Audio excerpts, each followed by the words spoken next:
Hi again, and today I want to talk to you about thought processes and evolution into religious states of mind. Sounds a bit complicated, I know, but it's something I've been thinking about for a while.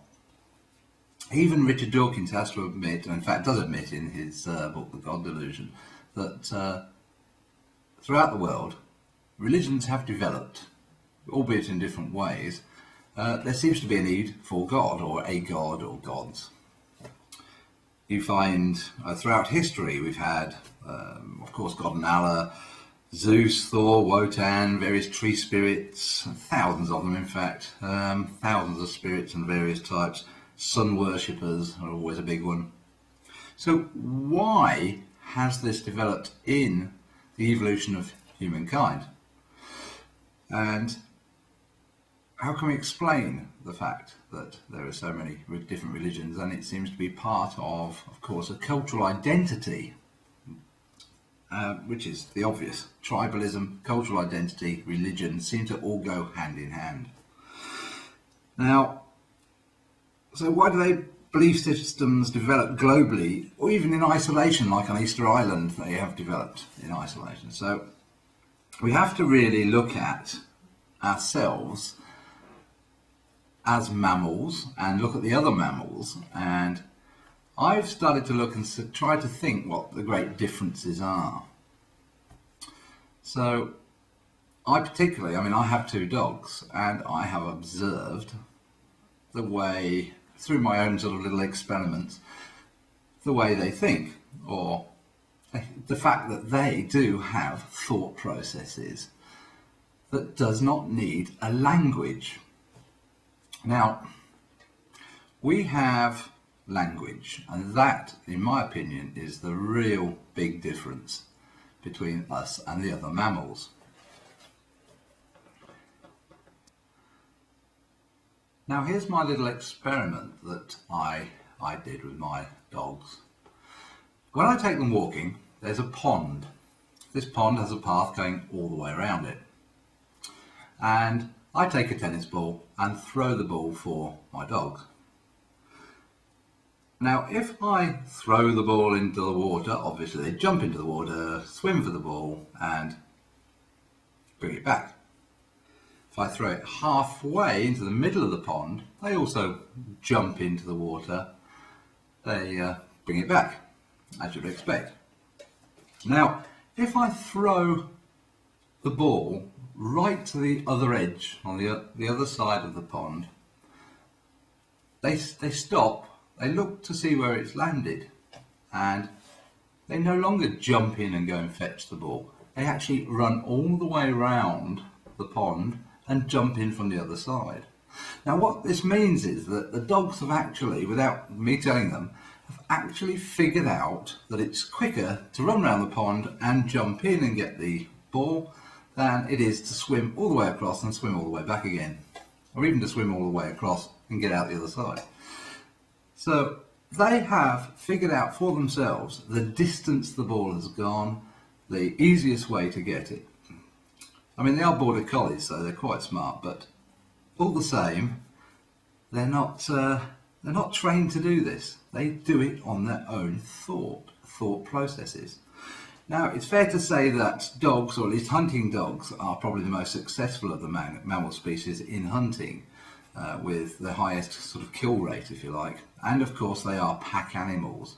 They live in social groups, and they live like we do in social groups. In that sense, they're also omnivorous, not just carnivores. They can manage other things.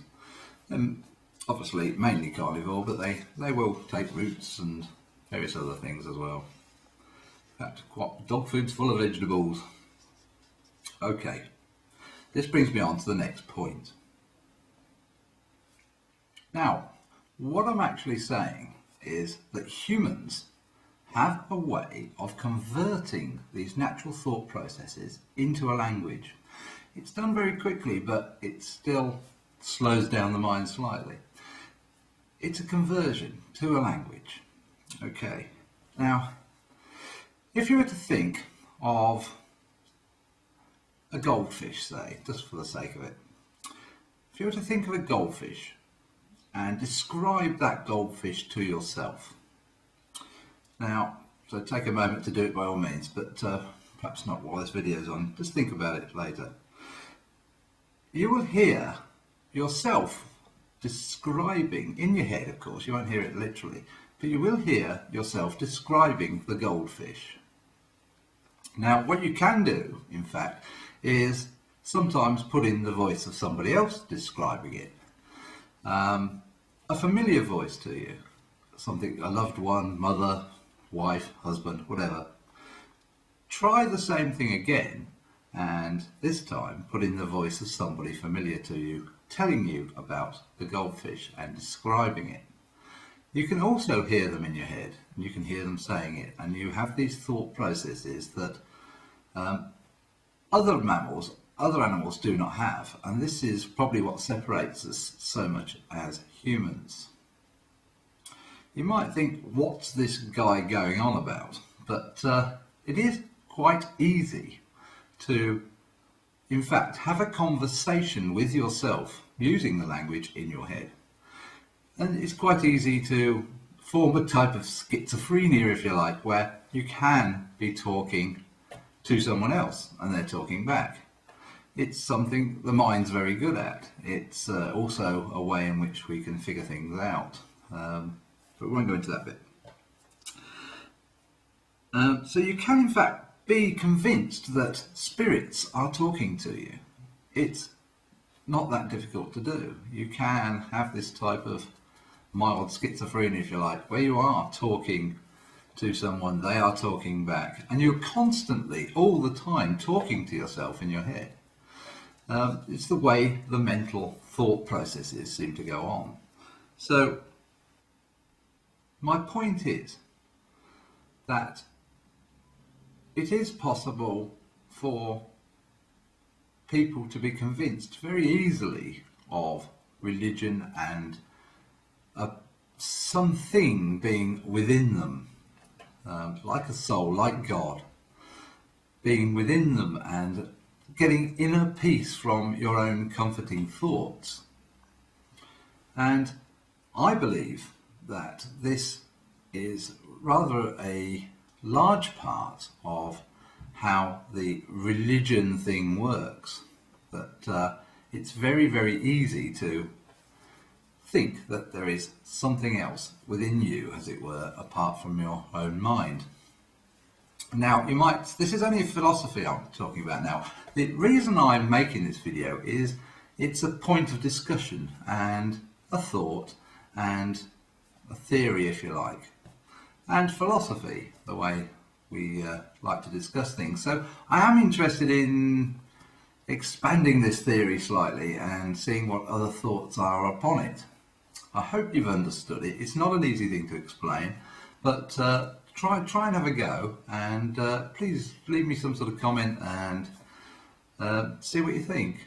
It's, as I say, just a theory. Anyway, for now, peace.